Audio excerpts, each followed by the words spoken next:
Welcome to Sound Sketchy, the show where we take characters from concept to creation. I'm Jeffrey, a voice actor and artist. What we do on this channel is take a random prompt and turn it into a character with a visual design, voice, and personality. Let's get started with today's prompt, which is a loud, unpleasant sitar. Loud, unpleasant sitar. First things first, let's figure out what kind of character this is going to be. I'm just going to do some drafting here. And I am going to change things up because if episode 1 we did the Barambau, and that was a personified instrument, I'd like to take a little more of a liberty with this prompt, and I would like to humanize it. So let's say instead of it being a personified instrument, let's have this be a person who is playing a sitar in a loud and unpleasant way. Perhaps they're a novice, they're just learning and picking it up, and this is one of the most disorganized sketches I think I've ever done, but we're not going to judge. We're not going to judge. Just like how I would encourage our sitar player to not judge themselves too harshly. So let's make some strong choices here. I want to get this pose right. Now I don't know too much about sitar, other than it's an instrument, I believe, from India.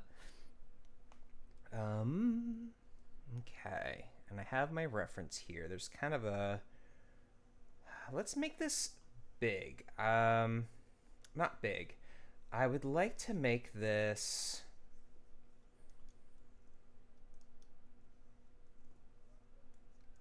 a standard-sized Barambau, but maybe the performer is young. Maybe a child just learning to pick it up for the first time. So let's see. This is a big instrument. Okay, and I know you usually play it while sitting down, cross-legged, and there's this... Oftentimes there's this little... I'm not sure what this is off the back, this pouch. I know sitar has that very distinctive sound, and it has, I think, 19 strings. The reason why I know this is because I looked it up for a reference for a D&D, a Dungeons & Dragons campaign at some point, which is honestly how I learn a lot of things about the world these days. Is I do research for my Dungeons & Dragons campaigns. Let's see, let me get my shape in here. So we have the sitar, and that's a nice size. I want this to be a nice, thick, chunky sitar, and it's going to look gigantic in the hands of this character. I think this could even be bigger, but what I'm going to do is... So I think I want it to be even bigger in comparison to this character. So I'm going to grab my tools, my last tool, and I'm just going to shrink this all down a little bit. Yeah. And then that means I'm going to have to make a couple of decisions about where to put the hand placement. And I'm going to have to foreshorten these limbs a little bit. So I'm going to keep making a nice big messy draft, and I'll come back later. I think this is the first time I will do a draft layer and then come back over the top with it, because I would like to just keep moving and stay in the flow. So let's make a more youthful character, which means we're going to want our eyes to be a little bigger. And let's get a nose on here. Make the nose a little smaller to indicate that it's a youth. And we'll put a little bit of an extra cheek here. Round out the cheeks. And let's get a little feathered short haircut. That seems appropriate. I like this. Okay. So, uh, we're gonna make this character be a little softer and more circular and round because, one, child, or at least a youth, and two, more relatable. With character design, circles make for more cute characters. Now, let's see. I want a nice expression, but I'm going to leave that as is for just a little bit. Let me make sure I get all my proportions down. There you go. Nice posture. Let's shorten up these limbs just a little bit. Okay. Yep, already that's looking much more youthful. So for drawing children, you want to have, or at least like youths, you want to shorten all the limbs. And let's actually make this a little thinner. Also make the hands a little bigger. Now,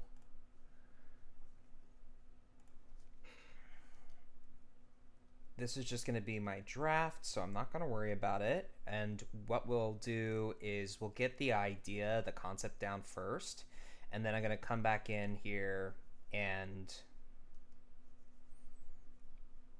I will then proceed to make a more specific expression. We could just draw this character as a child playing a sitar and keep it at that, but we want to create a narrative here. We want to create some structure. So what I'd like to do is, if it's allowed on Pleasant Sitar, then this is a novice new player, and he's just trying to get the basics down, but it doesn't sound good, and he knows it doesn't sound good. And he's going to be beating himself up about it. But ideally, we're going to take it easy on him because he is young and he's starting off, and he's not going to be very good at it yet. But over time, with practice, he'll improve and gain confidence, and eventually he'll pursue his dream and learn the instrument even more, and who knows where that will take him. That's part of the journey. So let's now talk about voicing for younger characters. As a voice actor, oftentimes when you need a youthful sounding voice for young boys or young girls, you'll often hear that it's a woman's voice doing that role, so that they capture that right before, they'll capture that prepubescent era before the voice change. And I'll make this even bigger. The thing that you have to keep in mind is that it isn't just the sound, it isn't just the pitch of the voice, it's how you speak as well. And for everybody who I've ever worked with or taken a workshop or a class with that's a voice actor that has described what it takes or what it's like to voice a child character, is that unless you know that that is something that you're going to make a staple within your skill set, that you should be prepared to know that you're going to have to work really hard at sounding different. And By that I mean you're going to have to think about how you say things. Kids take a lot of deep breaths. They often don't finish a full sentence before taking a breath right in the middle of it. So if I were to say something like, I went to see my grandmother the other day and I got to pet her dog, instead I might say, a child might say, I got to go see my grandma the other day and I got to pet her dog. So I take a big breath right in the middle, and I don't necessarily care about finishing the sentence cleanly, and a lot of it is emotional too. Um, it's being a kid is learning and having all these new experiences and being exposed to the world, and that's going to color the way that you share your findings and how you interpret that with others around you. So,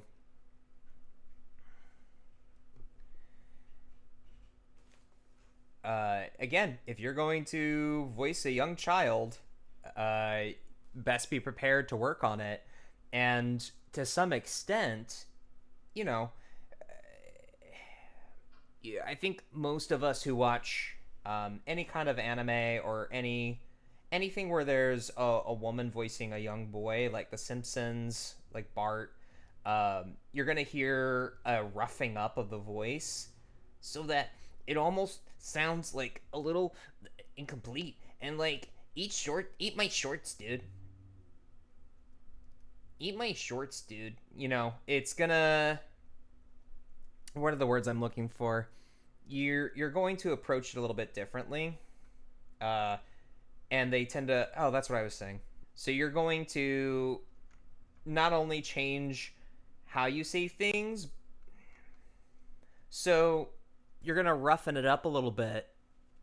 Often voice actors will roughen up the young boy a little bit to get that sound and to make it distinctly masculine, because I think most young boys, most children are eager to sound like they're adults. They're trying to mirror the world around them, and I think most kids are kind of in a rush to grow up,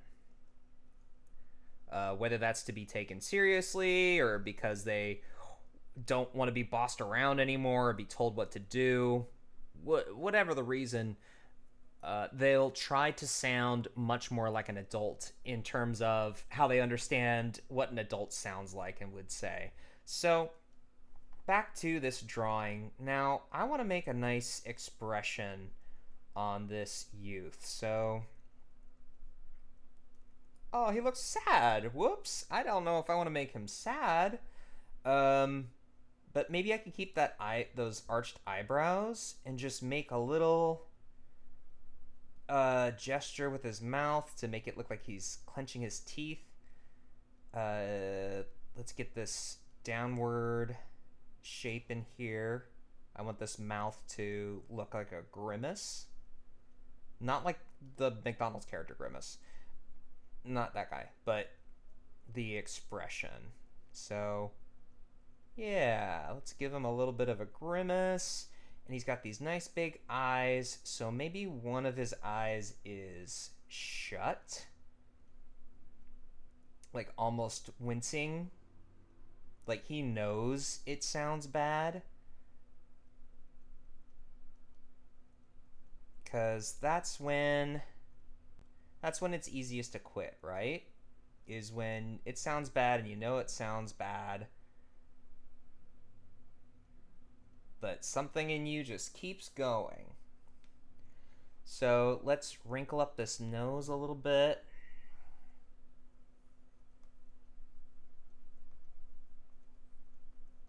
Yeah, a little nose for our youth.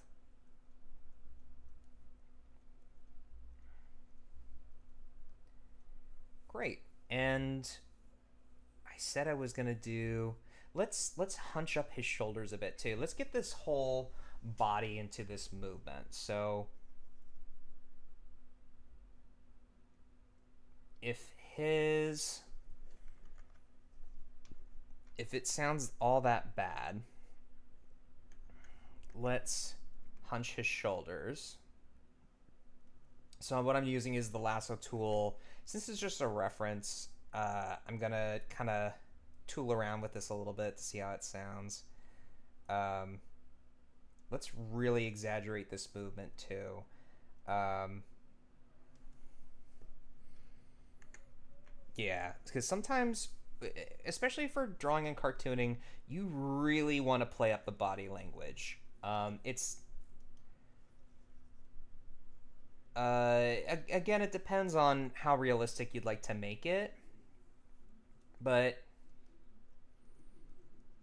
if it's like he really just hit a wrong note, we want to capture that moment of him wincing.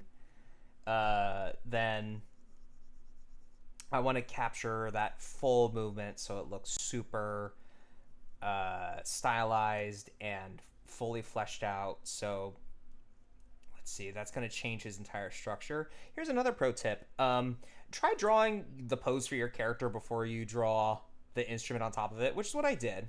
But now that we're kind of back at this stage, the sitar is now covering it. So thankfully I had my initial sketch and I can just kind of tweak this around. But it might be worth, don't be too precious to your drawing because you may be changing it up a few times. And for playing sitar, you sit in this position with one leg cross-legged on the ground and the other leg crossed over the top of it. But I almost want to have it leak through in the legs as well. So like the flinching is a full body flinch. And almost like an electric shock is being driven through him. So he's hunched over, and then this leg this knee kind of lifts off the ground a little bit too. Even though it'll stay mostly so that it's readable in that position, because that's the proper position for playing a sitar. But we want that full body flinch. So I like where this is going. And let's talk about this character a little bit more. I need a name. All right, I just looked up a bunch of names, and I want to go with Daria.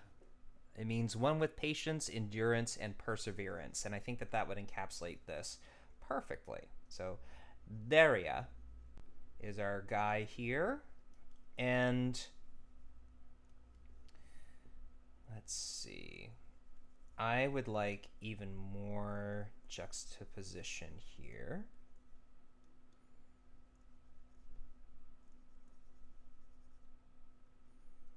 I would like this to be a little more readable for his leg being raised up off the ground like it's a flinch. And I would like for his hand to come a little lower. Great. And I would also like for the sitar to be a little bigger. So let's talk about Daria for a second here.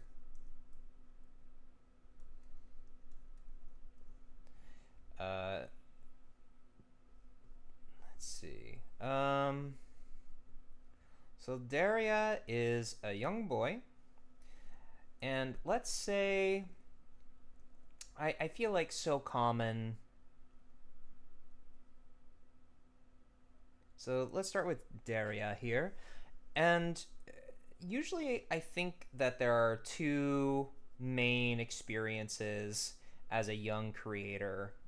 Is either you are the first person in your family to really pursue a creative interest, like playing an instrument or being an artist, or and the struggle from that comes from nobody's done it before. Uh, shouldn't you be picking a safer career path? Stuff like that. Whereas the other common experience would be that you are the latest in line and there is already somebody who has made it or proven themselves in a creative field, and you're trying to pick up with their legacy looming over you, and still trying to carve your own way and find a way to express yourself. But there's often an expectation either from the family member, the family themselves, or the fans, or both, about how you should sound and how you should come across, um, what you should do, how you should do it, that sort of thing. So, for Daria, let's say that he grew up in a more rigid family structure and lives in a family of doctors and let's say more traditional career paths. Um, maybe practicing law, practicing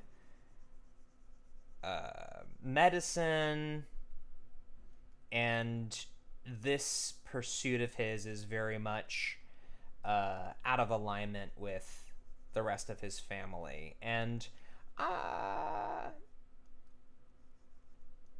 I'm going to go ahead and say that they're not disapproving. Well, I'm going to say that they're not outrightly antagonistic, but sometimes what can be even harsher is just a general lack. Um, if playing sitar and becoming proficient with it is so important to Daria, then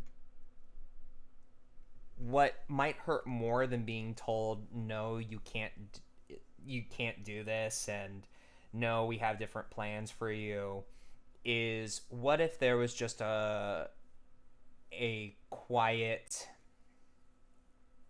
expectation of, oh, this is fun, but you're going to grow out of this eventually. This is a cute phase. When are you going to be done with it? That's, not even bothering to see the potential. Not believing that this young boy can make it, has what it takes. And I think sometimes that can hurt a lot more. Is not even somebody saying, but think about your future, what this might mean, but somebody who doesn't even entertain the idea that you could even make it. Just, when are you going to be done? When are you going to move on to the next thing? When are you going to wake up? You'll grow out of this. You'll see it was a phase.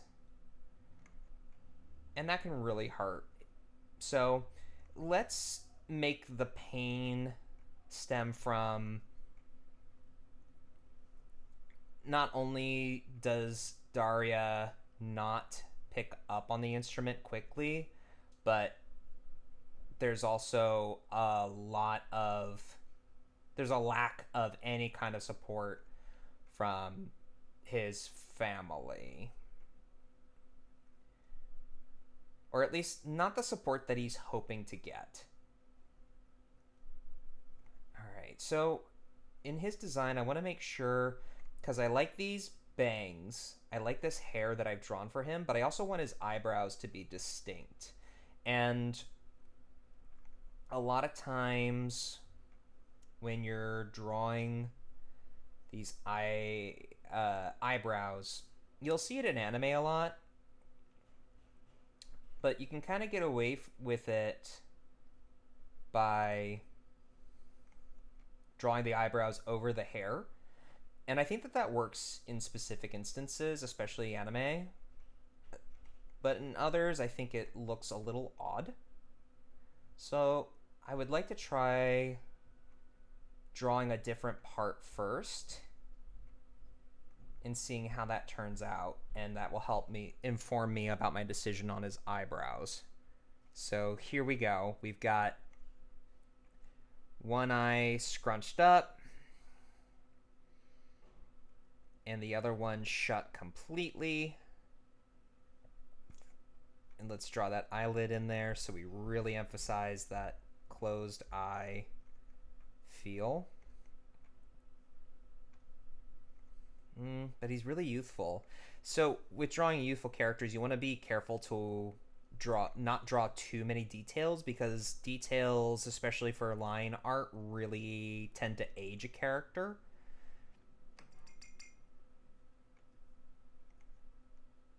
Those details really tend to age a character. So we'll leave that alone for now.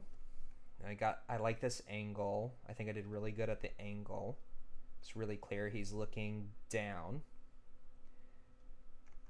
And yeah, let's make his ears a little more prominent, because that will also, well, let me get the shoulder in here first.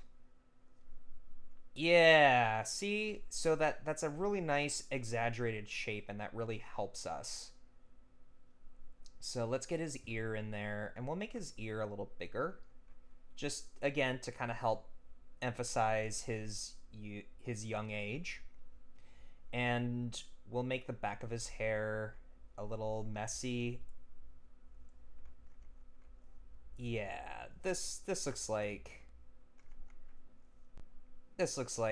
what I had in mind for this character.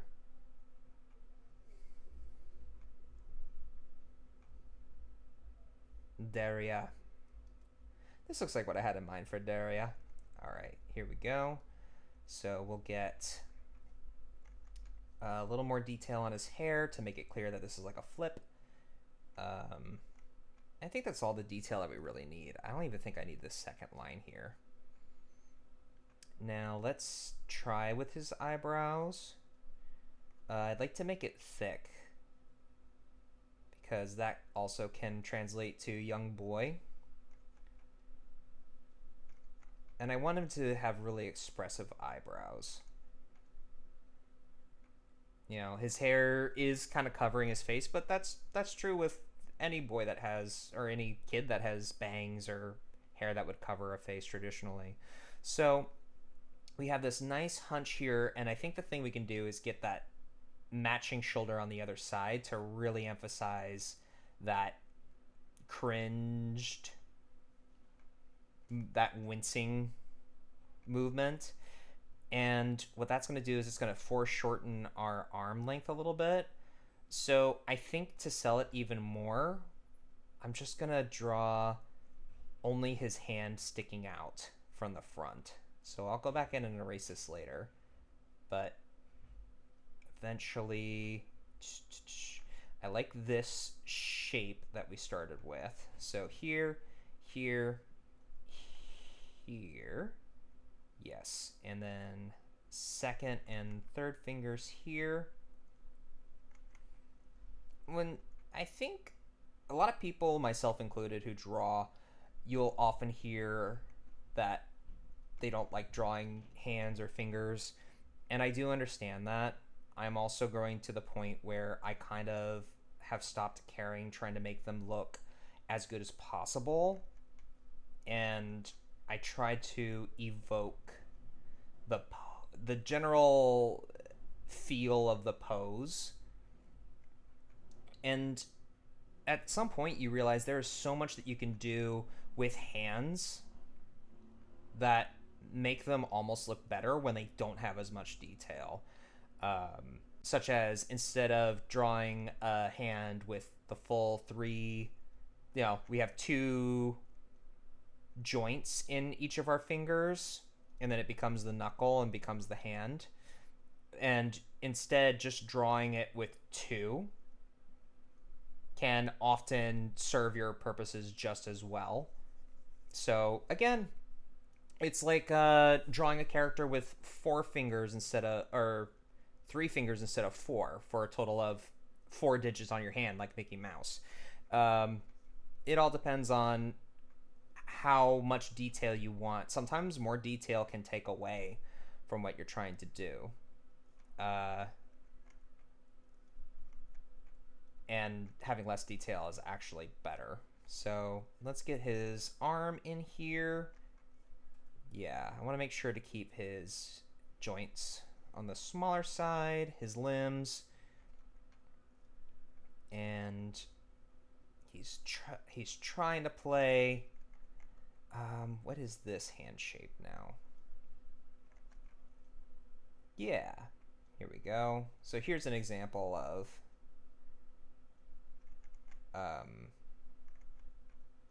sometimes just using foreshortening and then a couple of lines to emphasize that the hand is curved or the fingers are bent can really help sell the feel.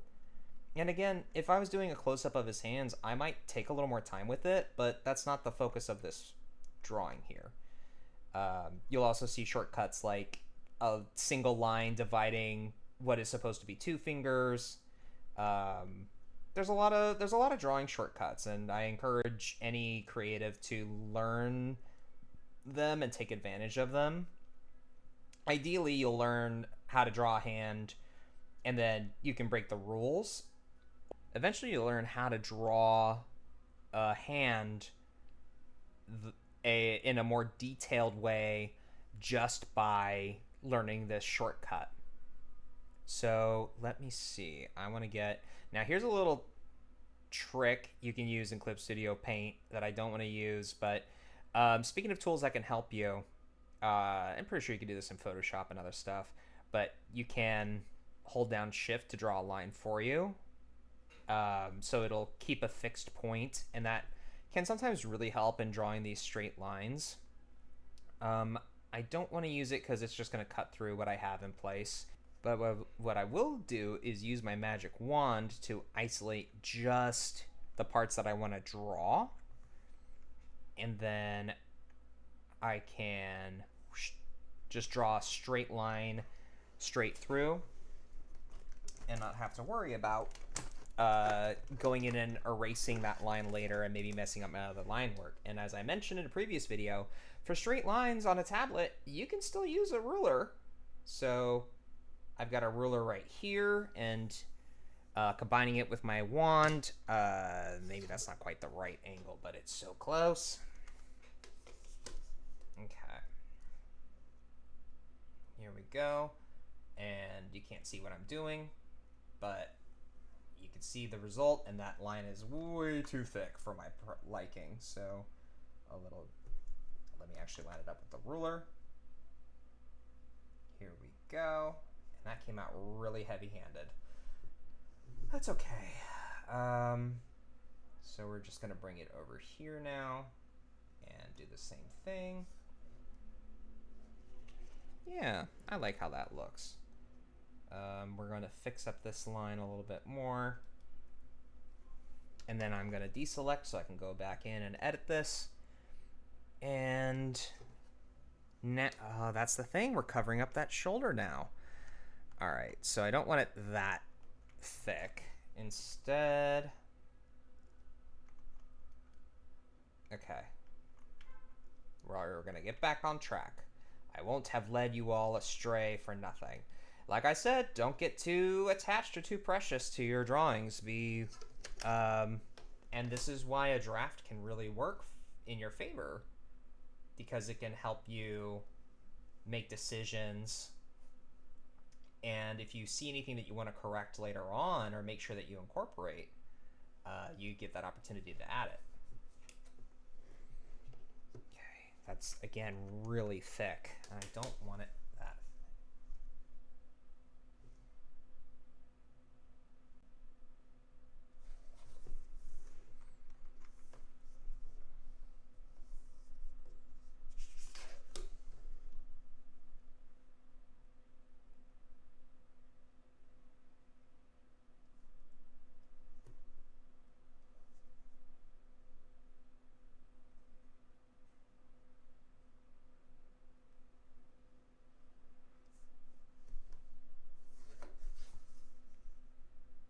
Okay, here we go.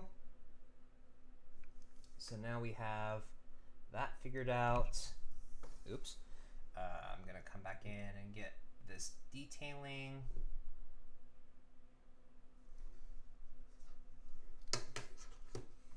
Okay. And that's the use of my ruler for now. I could keep using the ruler, but I'm going to switch to just, for the strings though. It would be nice to be able to draw the strings with a ruler. Let's just do some of these tuning parts first.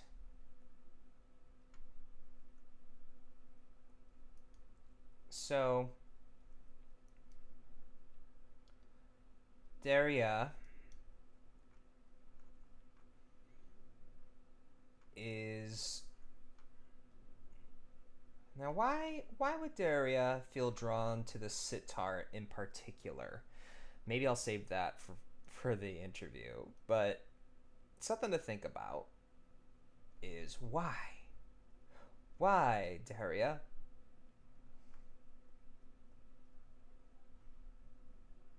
Why the sitar of all things?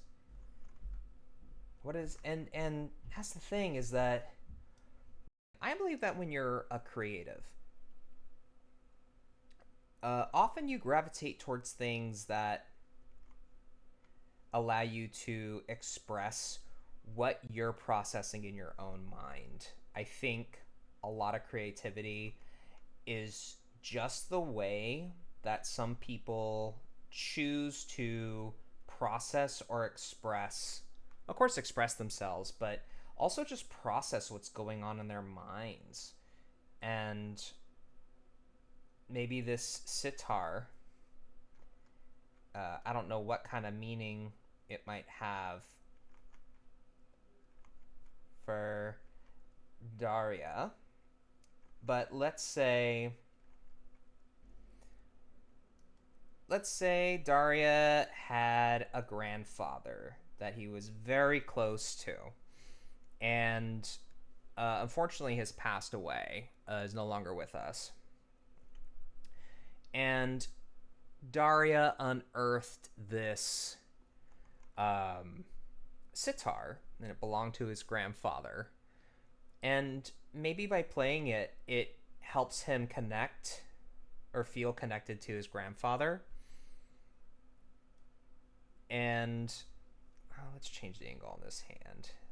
Looks a little awkward to me on this arm anyway. And this is how he feels. I've never seen Coco, but I feel like now we're describing the plot of Coco. Let me know. Sound off in the comments if I just created Coco, but I made it from India instead. Let's get a little bunching for the pant legs here. Yeah.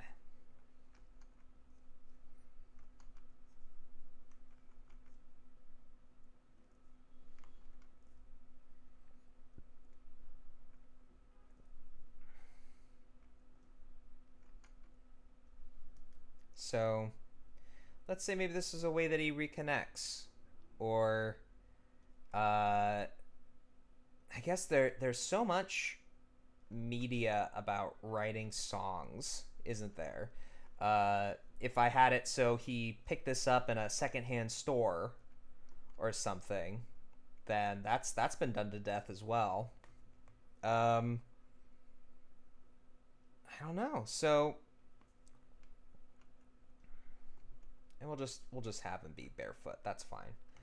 Um, Daria. Yeah, let's make this so that he's reconnected to a lost family member, and this is his way of connecting and also expressing what's on his mind. Maybe that grandparent had to put the instrument down and couldn't really pursue it because they were too busy taking care of the family or trying to build a future, or something tragic happened to them and it cut their life short. And now this starts as a way for Daria to reconnect, maybe feel connected to ancestors or home. Um, it brings a comfort. Maybe it allows him to express what he's feeling. Maybe he has a hard time fitting in at school. And let's. Gosh, how does a clenched foot look? Um, I'd love to get his foot to look like it's clenched. So it looks even more. Yeah, that's close enough. I think there's plenty of heavy lifting being done in his upper body. Um, so Narya's trying to make sense of the world and his place in it. And I need a lot of these pegs off the side here too. Just a lot. These tuners. And this is the way that he currently feels the most comfortable exploring all that. Maybe he doesn't fit in at school. He just feels lost and adrift and just stuck in his own mind and processing what's going on there.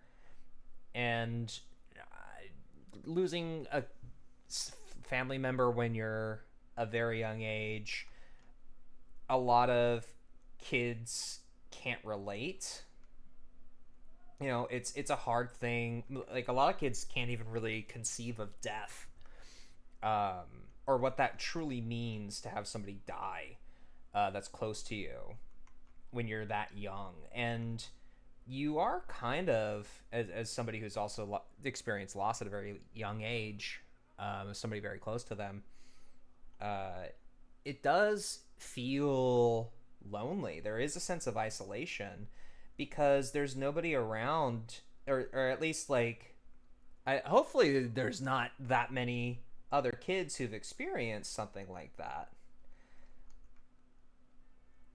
So I want to make these just a little shorter because nah, that's fine. So it can be hard to, because you don't have anybody that you can really talk to about it or share, and often it's really uncomfortable for people to talk about because they know it's bad and it sucks, and they don't want to make you feel bad about it or remind you of it. So not only is it hard for people to talk about, but it's also hard to find people who are even willing to talk to you about it.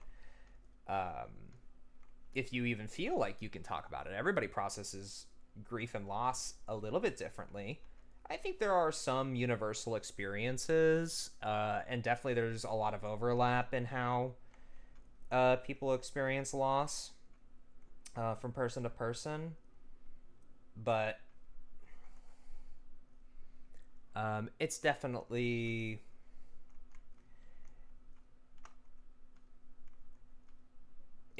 a lonely road, and sometimes having an outlet or a creative pursuit is the way that you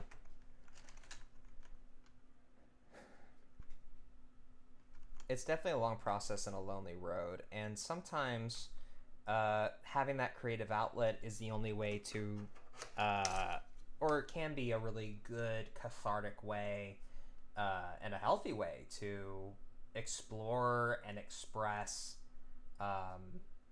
in a way that's deeply personal and self-explorative, and is a way that we can talk about the things that are hard to talk about, or we don't even have the words to describe something like that. So yeah, let's make this about a young boy who has taken up his grandfather's old sitar and is hoping to both process and also reconnect and come to terms with the loss of his grandfather, who maybe he cared a lot about, or his grandfather um, has a lot of fond memories about him. And again, I'm not super. This is a young character, and I've never drawn a sitar before. I just want to have fun. I don't want to think too much about, oh, am I doing this super correctly? Um,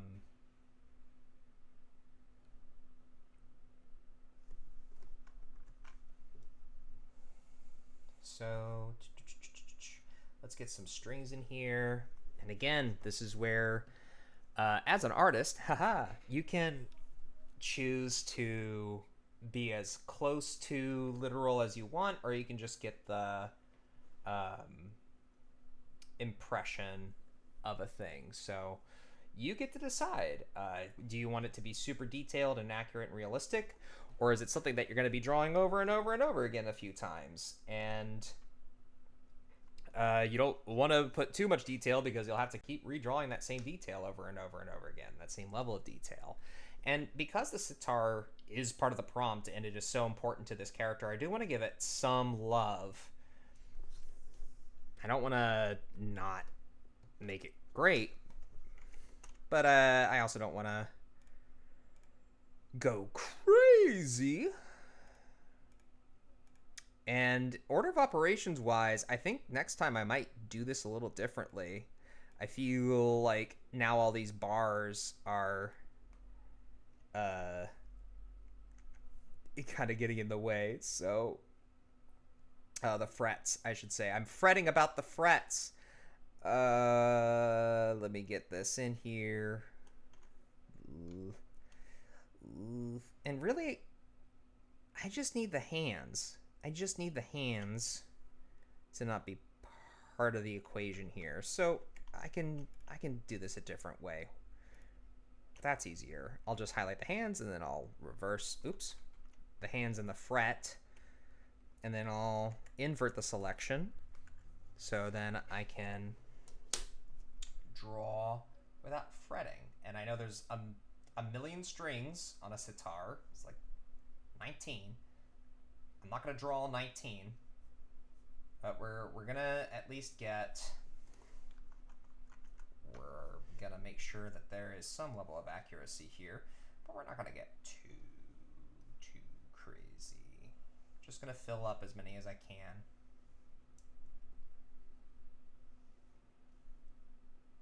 While still making it look, oh no, I'm fretting it up.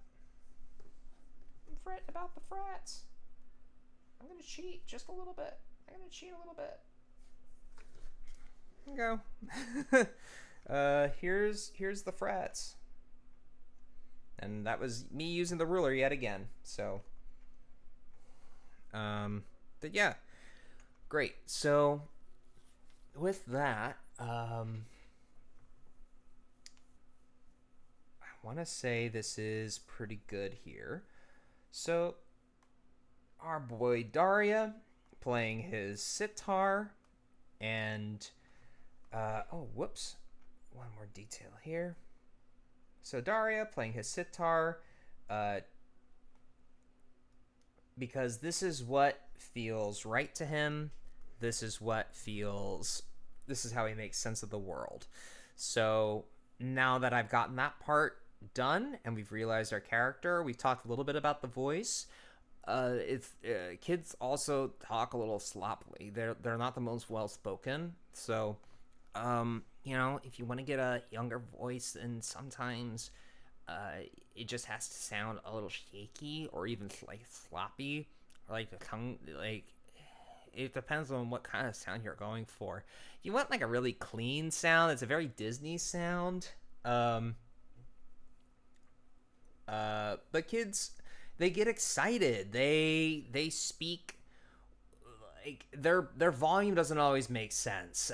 Steven Universe is a great depiction of a kid character. Goslin from Darkwing Duck. The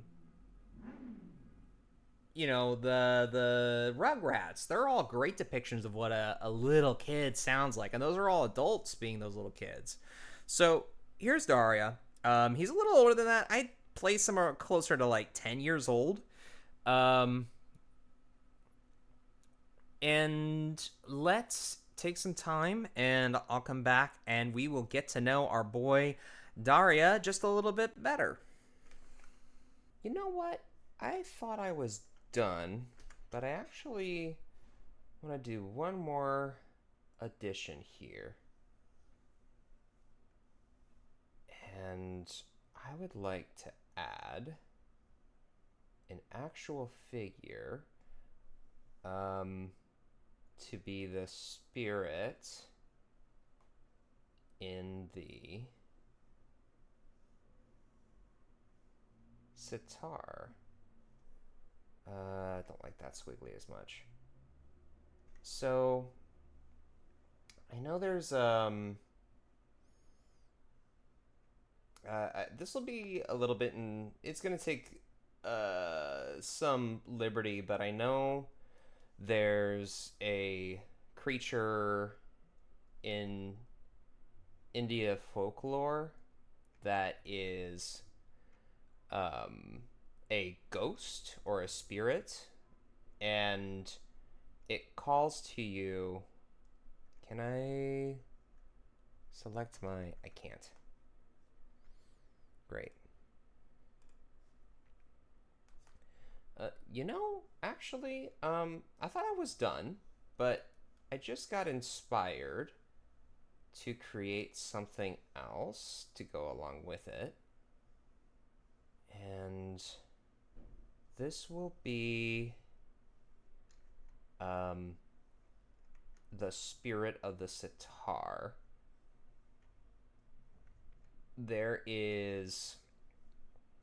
This isn't going to be exactly that creature. It's going to be taking a few liberties inspired by.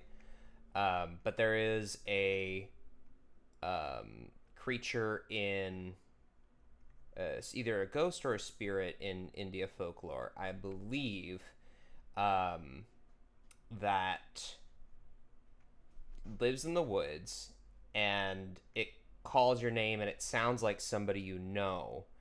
And if you follow that voice, you disappear, bad things happen to you, something along those lines. But if you know what I'm talking about, let me know what it is in the comments. But so what I have here now is let's make this creature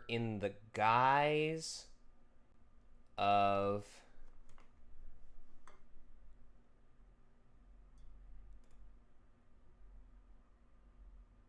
in the guise of Daria's grandfather. It's impersonating him. And ooh, maybe the Sitar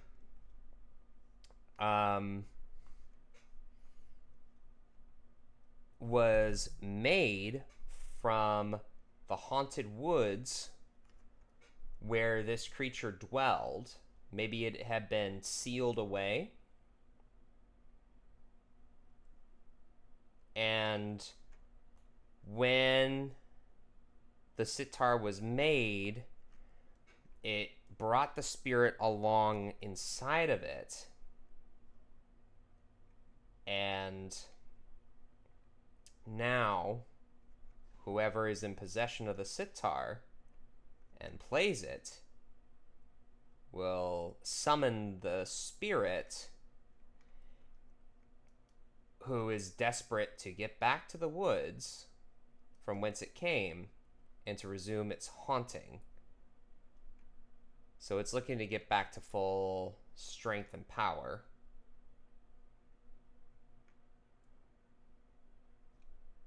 I like that idea a lot. Let's give a nice little mustachio. We'll make this not an altogether sinister, but definitely slightly unpleasant grandfather figure. I want it to look like somebody who you understand that in life was a warm, caring individual, but now beyond the grave, the guise this spirit is taking on is much less than. And we'll tack on some of the other facial features. We'll age up the face a little bit, so we'll draw some more wrinkles, a more distinct nose. And yeah, okay, here we go. And I kind of like him just leaving the irises white. That feels very spiritual and not always necessarily malevolent, but there's something very sage-like about pupilless eyes. Potentially. They can also be scary as heck, for sure. Great. I like this. Let's see. Let's give him some cool little ghosty tendrils. Kind of give him a little ghosty aura. So I've got my curve.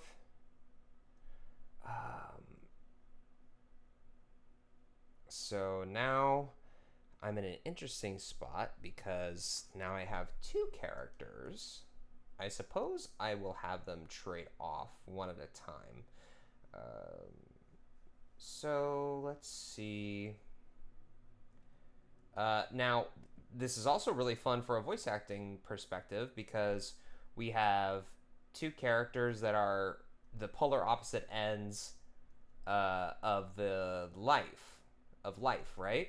So we've got a young character, and sorry for the lip smack.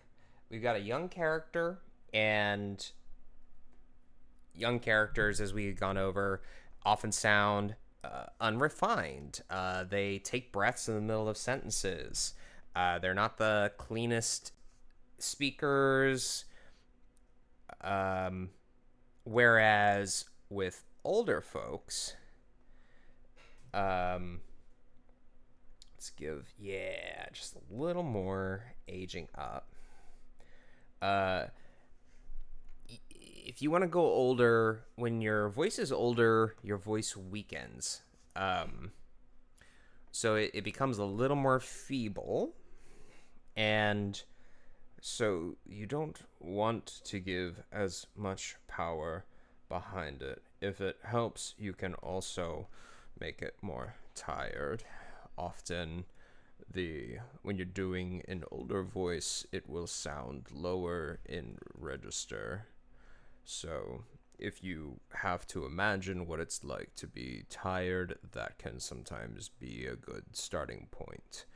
Now, in addition to being tired, you can also, depending on how old you're trying to go with your voice, if it's very old, you can even draw back your lips over the tops of your teeth to give that stereotypical sound effect, sound quality to your voice. So if I draw my lips over my teeth, and then I now have a bit more of an old man voice. And you can even whistle if you can do a teeth whistle. But I think you get the picture. So, I just got hit by inspiration. I thought I was done, and I was not.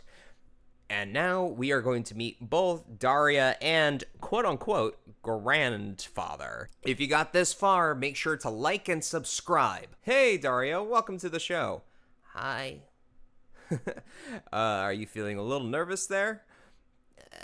Maybe a little bit, but I'm gonna do my best. That's the spirit. Say, that's a really impressive instrument you've got there. Yeah, it's my sitar. Mm-hmm. And from what I understand, you're a pretty good player. Well, I'm getting there.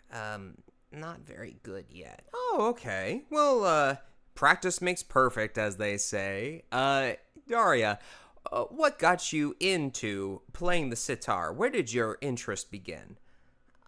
Well, this belonged to my grandfather, and, after he passed away, I really wanted to take it up and learn how to play it. Sorry to hear about your grandfather. I'm sure he'd be really proud of you for taking up something that was so close to him.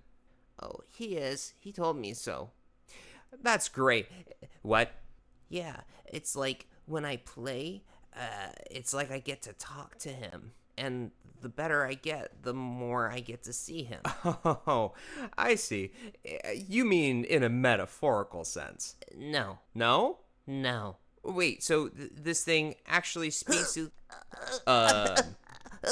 Daria? Daria? Are you alright? Are you having a stomachache, my boy? Quick, can we have some Tums somewhere backstage? Daria? Daria? Hey, cancel that order for Tums. I think we might need something a little stronger. Is there a medical expert in the audience? In the meantime, we'll do our best to... Ah! Whoa!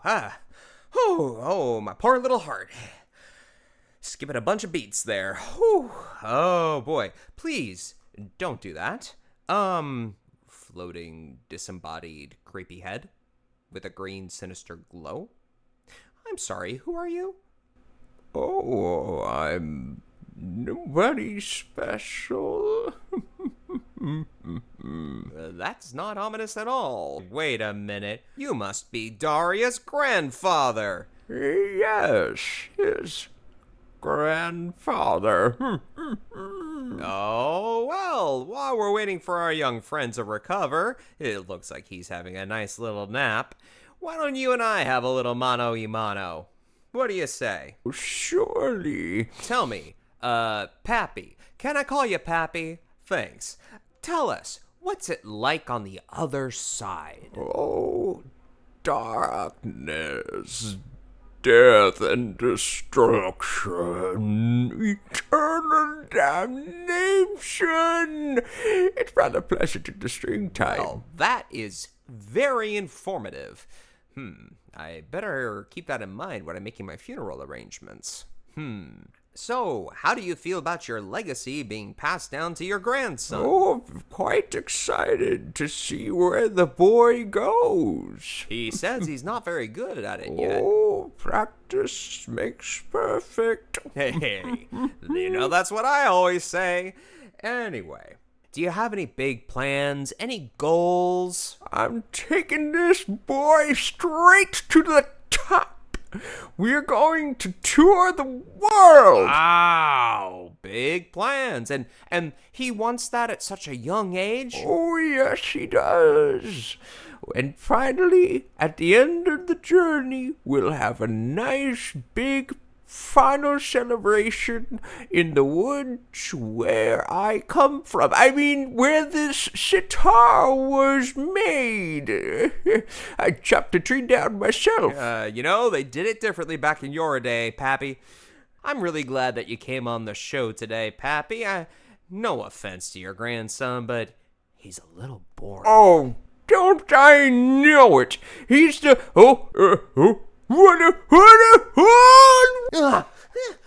What happened? Where am I? Calm down, Daria. You're in the studio. I was just talking to your grandfather. He let me call him Pappy. You saw grandfather? Oh no. I thought only I could see him. Oh, well, I should think it's reassuring that other people can see him too and you're not going crazy. I'm really sorry. I'm not feeling super well. Maybe, could we call it here or something? Well, of course. Thanks for coming on the show, Daria. It takes a lot of courage to get up in front of a crowd like you do, and you'll have to get used to that on your journey, which I'm sure won't end in agonizing pain as you're reclaimed by the vengeful spirit posing as the memory of a deceased loved one to prey on your insecurities and lure you to your inevitable doom. Okay, bye. Goodbye, Daria. And that's it for this episode, folks. Thanks for watching. One last chance to hit the subscribe button and check out our other videos. If you want to support the show, you can leave a donation at our Ko-fi in the link provided below. A like, a subscribe, a share will go a long way in helping the channel. Appreciate you very much, and as always, I encourage you to draw your own conclusions. Bye-bye!